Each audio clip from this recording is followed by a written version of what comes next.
I'm sure you've heard people say over time that it doesn't come off as too much work when you have fun doing it. So whatever you're doing, just make sure you're having fun at it. I mean, you're already doing it, so why not just have fun while doing it? Welcome to the conversation on TOSTV Network, your digital first Pan-African news network, coming to you from Abuja, Nigeria's capital city. And as always, the conversation is going to be, it's going to inform you, educate, entertain you, and, just have you, talking at some point. My name is ASUU. Before I progress with the show, I'm going to bring you COVID-19 updates from across Africa. And after that, we're delving straight into the conversation for today, and that's the big story.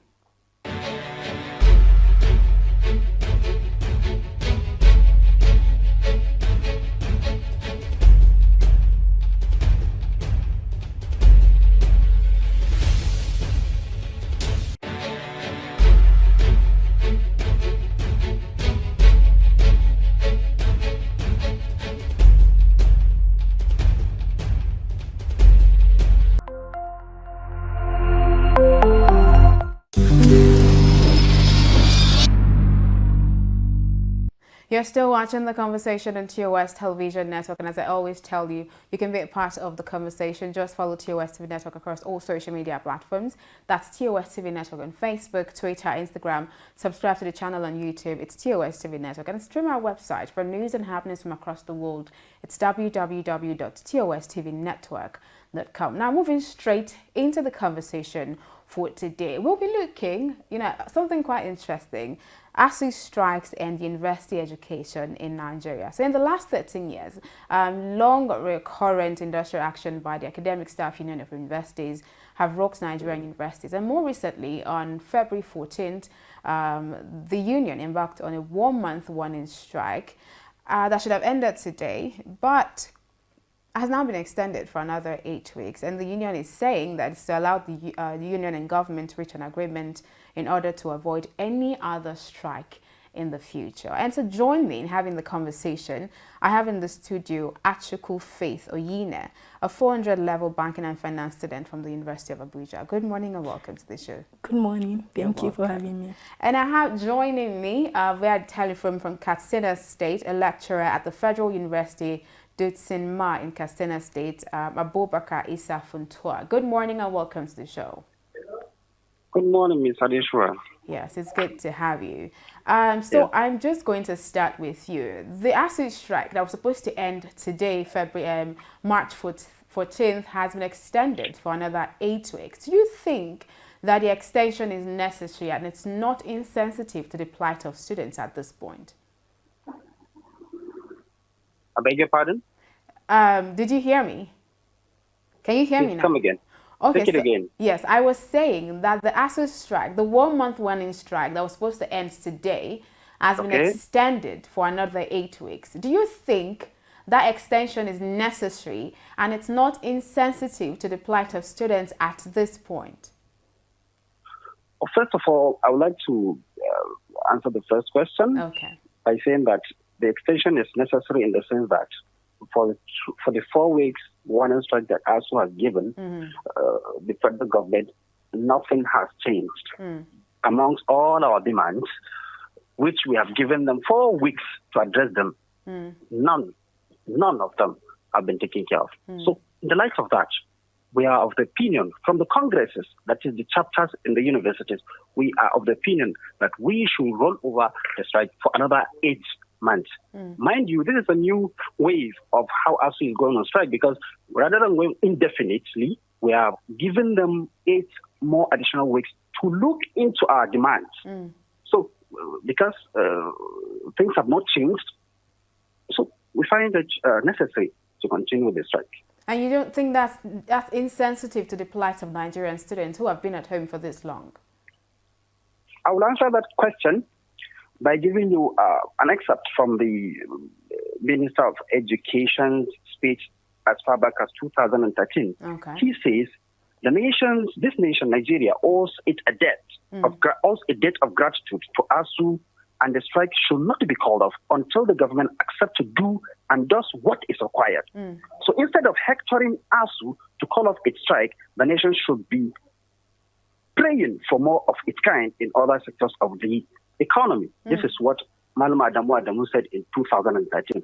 I would like to add by saying that things have not changed from 2013 down to this level. Whatever we are doing, it is in the interest of the system, that is university education, which the students are the greatest beneficiaries. So we are fighting for revitalization of universities. Okay.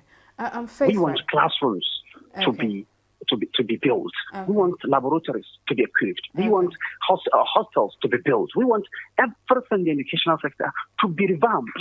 So it is in the interest of the student if we go on strike to ensure that these things are done. Okay. I have a student right here with me. Do you agree with what he just said? The ASUU strike is in the best interest of the student. Do you agree with him? I totally don't agree with him. Okay. Go on and tell me why. Because we the students were lamenting. Even the parents of the students were they are also lamenting. Because since 1999 till date, we've been embarking on strike.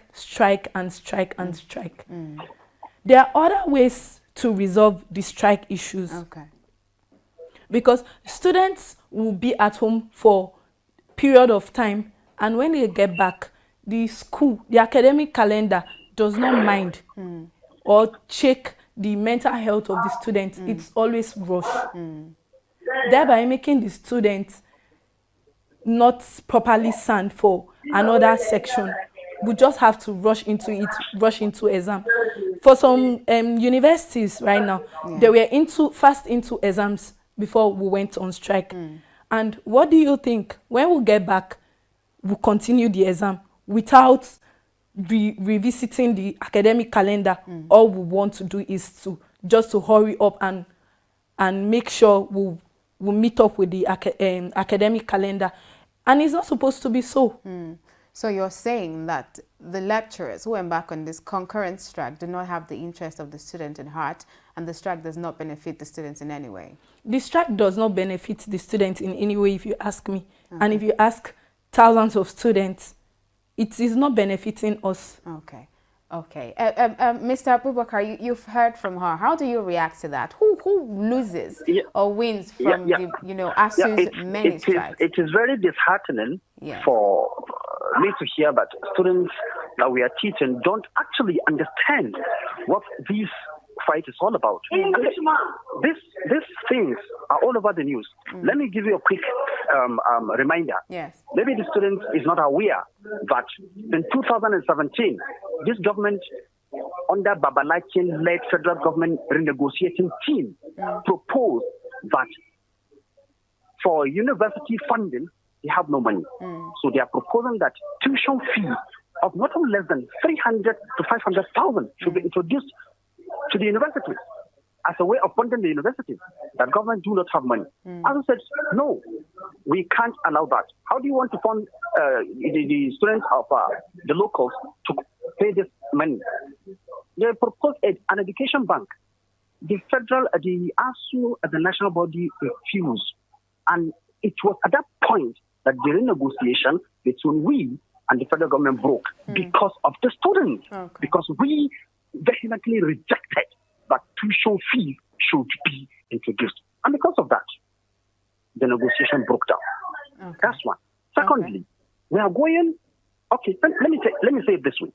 We are going for this strike, one, for basically almost 7 issues, but I will discuss about the major ones being 2. The first one is renegotiation of our condition of service that's contained in 2009 ASUU federal government agreement, and the secondly is university funding. If your lecturer is the worst paid lecturer in the whole world, that means his productivity will be very low because he cannot give in all his best into the educational system. Secondly, so we are fighting for our salaries, wages, and other conditions of service to be improved so that we will give in our best. That, to me, is a way of impacting on the lives of the students. It affects the students directly. Secondly, university funding. We want hostels to be built. It is contained in ASUU federal government agreement in 2009 that universities should be funded well. So in 2012, there was a federal government delegation, a team led by the present INEC chairman, Professor Yakubu. He was then the third fund executive secretary. He went around the whole university in Nigeria where they conducted an assessment of how much the universities need in terms of funds to be of international standard, or at least African standard. They came up with a figure. This is a federal government team. They come up with a figure of 1.2 trillion naira. And then the Goodluck Jonathan administration promised they will pay this money in staggered sum. That is, they will pay 200 billion every year. And they will finish paying by 5 or 6 years. It was only paid in 2013. And we had to go on strike for that money to be paid. Let me ask the student in the studio, how does that money benefit ASUU, the revitalization fund? How does that money benefit ASUU? It is for the benefit of the students. The money was being paid to build hostels, build laboratories, build classrooms. Today also we are going on this strike to make sure that that money is being paid. Throughout this period from 2013 to this point, the government has not paid more than 300 billion. So we are asking them to pay the remaining money. This is another point to show that we are, of course, going on strike for the benefit of the students. And thirdly, I am tired of hearing that the students playing the victim. I am a PhD student. By going on this strike, my education is told. My wife is a student. My two best friends are postgraduate students in Nigerian universities. I have four siblings that are in Nigerian public universities. Now tell me, who are really the students? I am also a student, and everybody surrounding me is also a student of Nigerian university. But because I believe this fight is for the benefit of the educational system, which the students are the greatest beneficiary, I believe it's a fight to finish, and we will not in any way take an inch until what is rightfully ours and students is given. Faith. Yes. You heard everything he just said. And do you understand, do you as a student understand the plight of the lecturers? And who do you think feels the impact more? The student, the lecturers, the parent, or maybe the government who, you know, are having to go this back and forth with the union all the time? First of all, do you understand the plight of the lecturers? Do you understand where they're coming from? Do you think there can be a balance between the interest of the student and the interest of the lecturers? First of all, I would like to say it's disheartening the federal government are not coming up to meet up the demand of the lecturer. And I think he's getting me wrong. I understand the plight of the lecturers because these people too are people who see in class every day. You cannot expect somebody to be teaching on an empty stomach. Yes, you can't expect that. So the people that are feeling this most is, I think, is the students, the lecturers, and the parents. The federal government in no way is feeling this. Because if they are feeling it, they would have met with ASUU's terms and conditions. I think the federal government are giving into things that are not of necessity. Education is paramount. We need education. I need education. He needs education. You need education for us to make the world a better place. So I think the federal government should look into this once more. But how do you think both students and lecturers can find an equilibrium? You have said you have expressed your displeasure at, you know, ASUU strike, and he has said that the ASUU strike is actually more beneficial to the students. But it's like both parties aren't seeing it that way. Where do you think you can find a balance between what works for you and what works for the students and what works for the lecturers? Where can the balance come in? I think the balance can come in when the federal government meets up with ASUU's demand.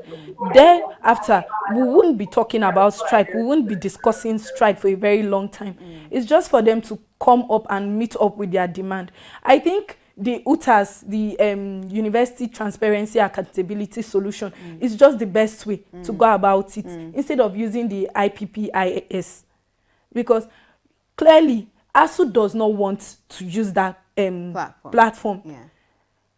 But the federal government are sticking to it, of which we the students have no idea why they want to do what the union does not want to do. Okay. These are the people governing the education. So let them do it their way.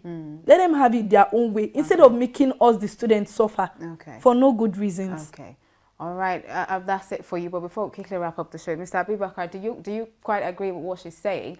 And then do you think that ASUU strike is the way to find a balance between both interests, that's the students, the government, and the lecturers' interests? To the best of our ability, the strike is the only way we can make the government do what is expected of it. Okay. Let me give you a quick example.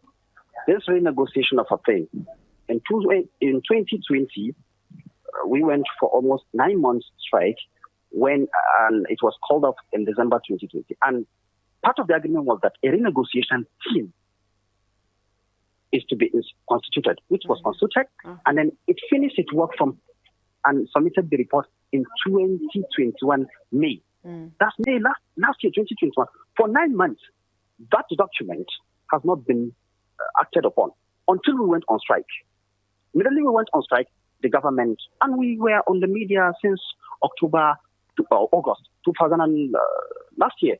We have been talking to the government, we have been talking to the stakeholders. In fact, even NIREC, the religious organization, both the Christians and the Sultan of Sokoto, they came and intervened. And even at that, they could not do anything because they met the president could not do anything. They did not act on the document. And then until we went on strike, the federal government just recently constituted another committee that it should renegotiate what we have renegotiated. So it will be really clear to everyone that the government only acts when we are about to go on strike or when we are on strike. And it is this same strike that has given us the almighty TED fund that now builds almost all theaters, classrooms, laboratories, and equip universities. May I ask the students in the studio to point out any university that's not a beneficiary of TED fund? None. And that's the huge, where the huge money for infrastructure development is coming. That fund you're seeing is a brainchild of us. As we went on strike for the federal government to institute that. We are asking for funding. They said they don't know how to fund. We are asking, okay, fine, we can come up with a document. We'll come up with a document. But it should be instituted that every company should be given 2% so that universities will be funded.